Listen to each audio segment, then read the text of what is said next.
Assalamualaikum warahmatullahi wabarakatuh.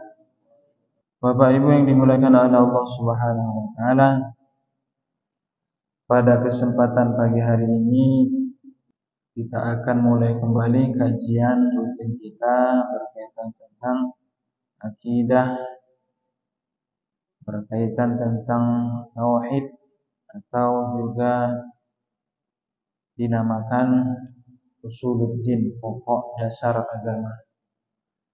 Bapak Ibu yang dimuliakan oleh Allah Subhanahu wa taala, ada ciri mendasar bagi seorang hamba yang dikatakan akidahnya, tauhidnya benar kepada Allah Subhanahu wa taala dalam menjalani kehidupan ini. Ada ciri mendasar bagi seorang hamba yang dikatakan para alim ulama, yaitu orang yang benar tauhidnya, orang yang benar imannya kepada Allah Subhanahu wa taala dalam menjalani kehidupan yang singkat ini. Apa ciri mendasarnya, Bapak Ibu yang dimuliakan oleh Allah? Iman seorang itu baik, iman seorang itu benar, iman seorang itu kuat dalam menjalani kehidupan sehari-hari kita. Maka, dan ini juga Bapak Ibu yang dimuliakan oleh Allah SWT, ciri dikatakan kita ini orang baik.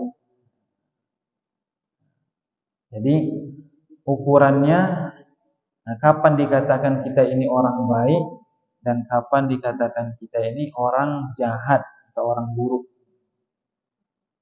Dan ini ciri ini akan kita temui nanti dalam menjalani kehidupan hari-hari, tak lepas dari perilaku kita, tindak tanduk kita dalam kehidupan. Nah, Bapak Ibu yang dimuliakan oleh Allah Subhanahu wa taala, ciri dikatakan orang itu baik, diri kita ini baik menurut pandangan Allah, menurut pandangan syariat, menurut pandangan agama, itu ada 3. Nanti kita boleh renungi apakah ini kita sudah termasuk orang yang baik atau sebaliknya orang yang buruk. Apa ciri tersebut? Yang pertama, Bapak Ibu yang dimuliakan oleh Allah Subhanahu wa taala, yang pertama adalah adamu aklil haram. Ini ciri mendasar. Orang dikatakan dia itu orang baik, siapapun dia. Apakah dia pejabat, atau dia rakyat, atau dia orang kaya, atau dia orang miskin, siapapun dia, apapun statusnya, ini ciri mendasar. Yang pertama, kata ulama, adamu aklil haram, yaitu tidak memakan yang haram. Ini ciri mendasar. Kita dikatakan ini orang baik, Bapak Ibu, kalau kita bisa menghindari makanan yang haram. Makanan yang haram ini bisa dimaknai juga dengan pendapatan yang haram. Pemasukan harta kita dari berbau yang haram. Ini ciri mendasar orang dikatakan orang yang baik. Jadi walaupun orang tersebut itu rajin sholatnya, kan, ibadahnya juga, mungkin jenggotnya juga panjang, mungkin kemana-mana pakai peci, bahkan mungkin pakai imamah serban. Tapi kalau dia belum bisa dalam kehidupannya meninggalkan makan yang haram dari harta yang dia dapatkan perkara yang haram, maka syariat memutuskan, memvonis dia belum cukup menjadi orang yang baik. Siapapun dia, apakah dia pemimpin, atau rakyat atau masyarakat biasa, orang yang berilmu ataupun orang yang awam. Ini ciri mendasar. Jadi perhatikan Bapak Ibu dalam kehidupan kita. Kalau ada di sana sini masih ada pemasukan yang haram, makanan yang haram, maka sebaiknya kita tuntaskan itu. Jangan sampai perkara itu masuk ke dalam tubuh kita. Jangan sampai masuk dalam keluarga kita, anak istri kita. Bapak Ibu yang dimuliakan oleh Allah Subhanahu wa taala, ini berkaitan tentang kedekatan kita kepada Allah. Tolak ukur kita dikatakan kita ini orang yang baik di kacamata syariat. Nah, Bapak Ibu yang dimuliakan oleh Allah Subhanahu wa taala, makanya konsepnya Bapak Ibu yang dimuliakan oleh Allah, hendaklah kita mengingat Allah dalam keadaan kita senang. Ini konsepnya. Konsepnya untuk mendapatkan itu, hendaklah kita mengingat Allah dalam keadaan kita senang. Dalam keadaan kita senang. Dalam keadaan waktu kita luang, hendaklah kita mengingat Allah Subhanahu wa taala. Sebab dalam hadis dijelaskan, siapa orang yang bisa mengingat Allah dalam keadaan dia luang atau senang, maka Allah akan mengingatnya di waktu dia susah dan sakit. Kebanyakan kita Bapak Ibu, kita ini bisa mengingat Allah kalau datang susahnya dulu, ya kan? Kalau datang susah baru ya Allah, ya Allah, baru bisa ingat. Ketika udah senang, lupa Allah itu.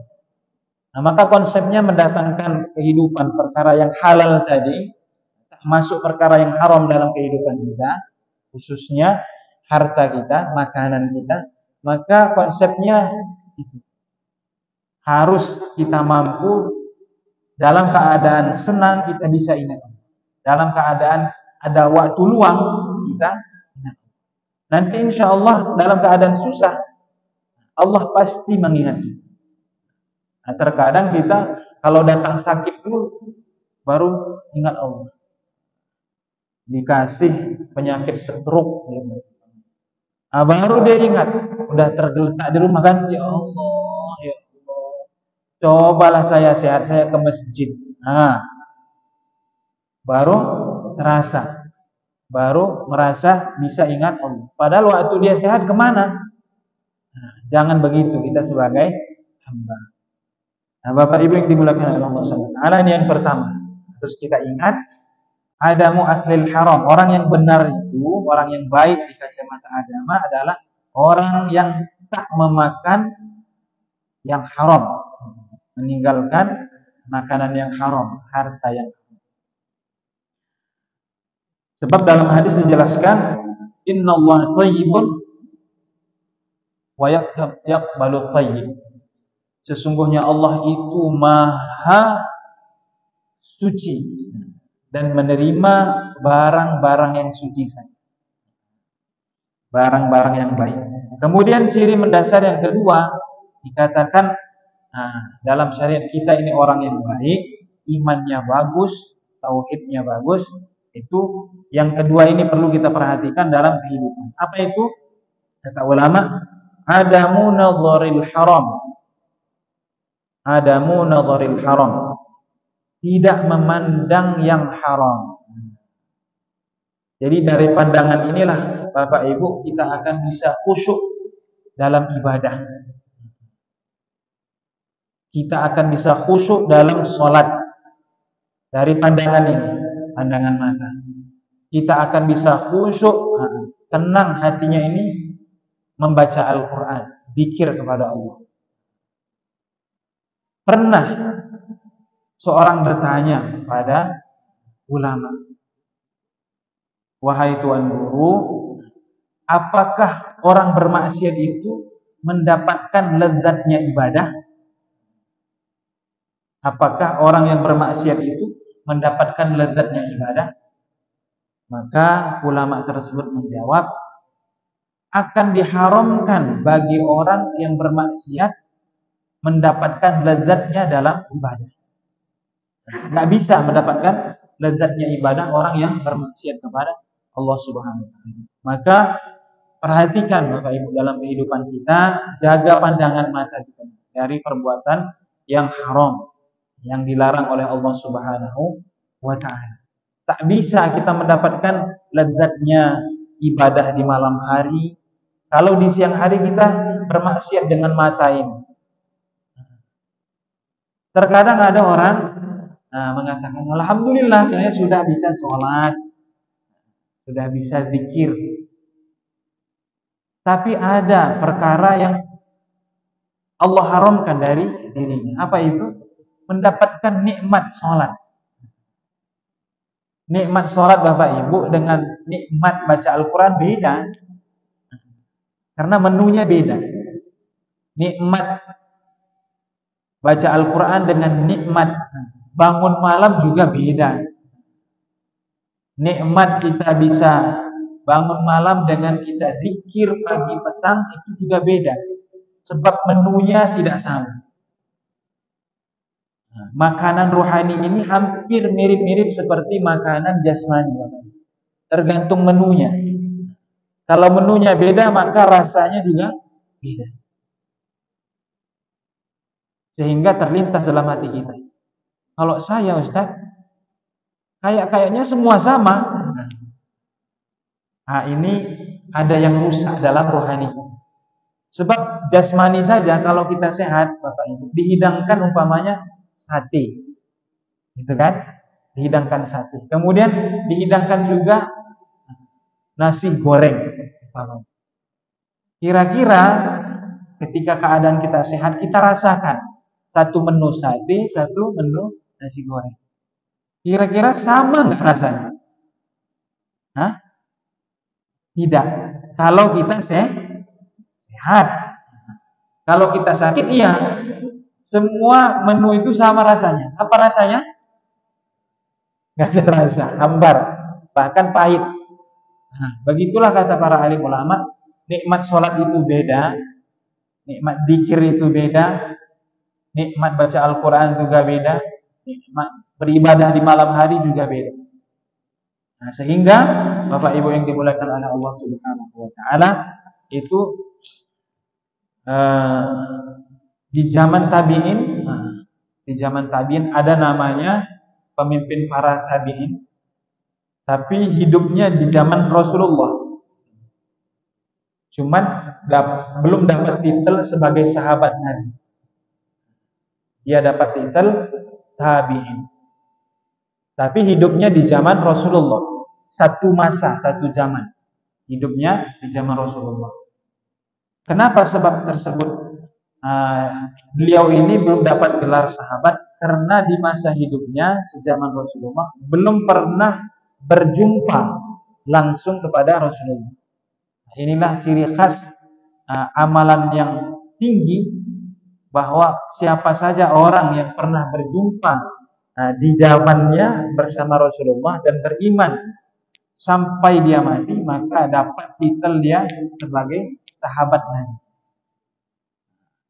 Sedangkan satu tabi'in ini yang bernama Wais Al-Qarni. Wais Al-Qarni ini hidup di zaman Nabi, sejaman dia, tapi belum sempat jumpa sama Nabi.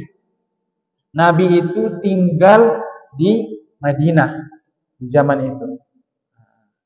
Wais Al-Qarni ini tinggalnya di Yaman. Di Yaman. Itu mungkin sering kita dengar kisahnya. Dia orang yang sangat berbakti kepada emaknya, ibunya, sehingga tak sempat jumpa kepada Nabi. Pernah dikasih isyarat oleh ibunya, wahai anakku, Wais, kalau ingin engkau menjumpai Nabi Rasul, maka jumpailah. Gak apa-apa, tinggalkan emak di rumah sendiri. Tapi kalau sampai datang ke sana tak jumpa Nabi, langsung balik. Sebab emak tak ada teman di rumah. Maka karena diizinkan, maka dia langsung cepat-cepat berangkat. Ketika berangkat, sampai ke Madinah ternyata nasib kurang baik. Wal sini tak jumpa Nabi lagi jihad. Lagi jihad. Jadi di tempat tak ada tempat. Sehingga karena wasiat mamanya langsung segera pulang, kalau tak jumpa maka dia langsung pulang. Tapi Nabi mengenal beliau dengan berbaktinya kepada orang tuanya. Nah, Bapak Ibu yang dimuliakan oleh Allah Subhanahu wa taala, maka dua hal ini, yang kedua ini perlu kita terapkan dalam kehidupan. Apa itu? Menjaga pandangan dari yang haram. Tak bisa kita Bapak Ibu mendapatkan lezatnya sholat, lezatnya baca Al-Quran, lezatnya zikir, itu kalau tak bisa menghindari pandangan yang diharamkan oleh Allah Subhanahu wa taala. Bahkan di dalam Al-Quran dijelaskan, qul lil mu'mini yaghuddu min absarihim. Wahai orang-orang yang beriman, katakan wahai Muhammad kepada umatmu, kalau engkau beriman kepada Allah, maka hendaklah engkau menundukkan pandangan dari yang haram. Dan begitu juga Allah perintahkan kepada orang yang beriman dari kalangan perempuan. Nah, di kalangan perempuan, qul lil mu'minati yaghuddna min absarihinna. Katakan wahai Nabi Muhammad kepada umatmu di kalangan perempuan agar menundukkan pandangannya dari kaum laki-laki. Nah, Bapak Ibu yang dimuliakan oleh Allah Subhanahu wa taala, makanya kisah di dalam Al-Qur'an Nabi yang paling ganteng. Siapa Allah ceritakan dalam Al-Qur'an? Nabi Yusuf. Nabi Yusuf itu unik kehidupannya. Saking gantengnya beliau, maka beliau ketika keluar perkarangan rumah, itu beliau memakai cadar penutup muka. Biasanya kan yang pakai penutup muka siapa? Perempuan. Ini laki-laki. Saking tampannya, sebab tampannya beliau ini menjadi fitnah, sehingga para perempuan, wanita itu bisa terhipnotis. Nah, sering kita dengar bahwa dalam Al-Quran itu perempuan yang melihat rupawannya wajah Nabi Yusuf alaihissalam itu tergila-gila sampai nggak sadar motong tangannya sendiri, nggak sadar. Maka kebiasaannya Nabi Yusuf alaihissalam itu kalau keluar rumah maka dia pakai penutup muka supaya terhindar dari kejadian fitnah. Nah, Bapak Ibu yang dimuliakan Allah Subhanahu wa taala, kalau kita tak perlu pakai cadar Bapak-bapak ini. Karena di bawah standar wajah kita ini, di bawah standar. Nah, ini perkara yang kedua ini perlu diperhatikan. Kalau kita bisa Bapak Ibu menjaga pandangan yang diharamkan oleh Allah Subhanahu wa taala, insya Allah janjikan kepada kita akan mendapatkan nikmatnya sholat. Sholat itu ada nikmatnya. Nikmatnya baca Al-Quran. Sehingga orang kalau ciri mendapatkan nikmatnya sholat, dia kecanduan sholat. Itu ciri. Kecanduan baca Al-Quran. Tapi kalau udah hilang rasa candu itu, berarti ada yang rusak dalam pandangan mata kita. Jadi ciri orang itu mendapatkan nikmatnya ibadah, khususnya sholat, baca Al-Quran dan lain-lain, maka dia ada rasa candu untuk mengerjakan. Tapi kalau udah hilang rasa candu itu, sudah nggak dapat lagi, maka ada yang rusak dalam pandangan ini. Kemudian yang ketiga, Bapak Ibu yang dimuliakan Allah, yang terakhir, dalam kacamata agama kita dikatakan orang yang baik menurut pandangan agama. Yang terakhir, yang ketiga adalah adamu tajarri fi irdin nas. Ini penting. Tidak menyakiti kehormatan seorang muslim. Jadi ini ciri mendasar yang ketiga. Dikatakan kita orang baik, maka kita bisa menahan, menjaga kehormatan seorang muslim. Tak menyakiti dia, tak memfitnah dia, tak menjatuhkan dia, tak menghina dia. Ini. Nah, walaupun kita rajin sholat, ya kan? Walaupun jenggot kita tebal, walaupun bagi perempuan kita memakai penutup hijab sempurna, pakai cadar, tapi kalau yang perihal ketiga ini tak bisa kita amalkan, belum kita dikatakan oleh syariat orang yang baik. Walaupun kita sudah sholat, walaupun kita sudah puasa. Maka penting tiga hal ini kita terapkan dalam kehidupan sehari-hari. Kami ulangi yang pertama supaya tidak lupa. Yang pertama apa itu? Tidak memakan makanan yang haram. Ini penting. Yang kedua, tidak memandang yang haram. Yang ketiga, menjaga kehormatan seorang muslim, tak menyakiti dia, tak memfitnah dia, tak menjatuhkan dia. Nah, kalau tiga ini bisa kita terapkan, insya Allah kita sudah divonis oleh agama kita adalah orang yang baik. Kalau belum, berarti perlu perbaikan dalam kehidupan. Cukup sekian Bapak Ibu kajian kita yang singkat ini. Mudah-mudahan kajian yang singkat ini bisa menambah wawasan kita dan bisa menambah ketakwaan kita kepada Allah Subhanahu wa taala, dan mudah-mudahan Allah beri kita taufik dan hidayah untuk bisa mengamalkannya. Amin ya rabbal alamin. Subhanallah bihamdihi, subhanakallah bika, asyhadu an la ilaha illa anta, astaghfiruka wa atubu ilaik. Assalamualaikum warahmatullahi wabarakatuh.